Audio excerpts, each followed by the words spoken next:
आपण जे स्वतःला मानत असतो तेच आपण असतो किंवा होऊन जातो.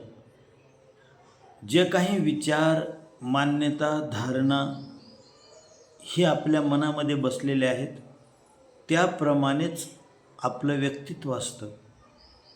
या सगळ्या मान्यता, धारणा, संस्कार हे सगळे आपल्याला बाहेरून मिळालेलं आहे आणि सातत्याने, संगतीने, अभ्यासाने त्याच्यामध्ये बदल होत असतो आणि म्हणून आपल्या व्यक्तित्वाची जडणघडण म्हणजे आपण मान्य केलेल्या सर्व विचार, संस्कार, धारणा, मान्यता हेच सर्व काही आहे.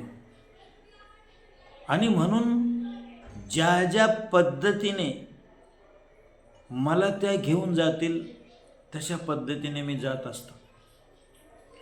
मग या धारणा, या मान्यता, हे संस्कार जर माझं व्यक्तित्व असेल तर मग ह्याचा का विचार करायचा?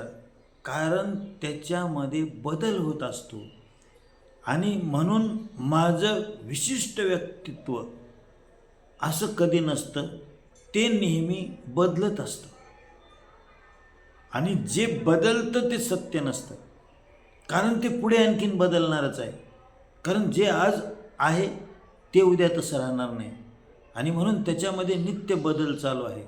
म्हणून माझं व्यक्तित्व नेमकं आहे कसं हे कोणीही स्पष्टपणे सांगू शकत नाही, कारण त्याच्यामध्ये काळाचा फक्त फरक आहे. ते सातत्याने बदलतं आहे आणि सत्य तर त्याला म्हटलं जातं जे कधीच बदलत नाही.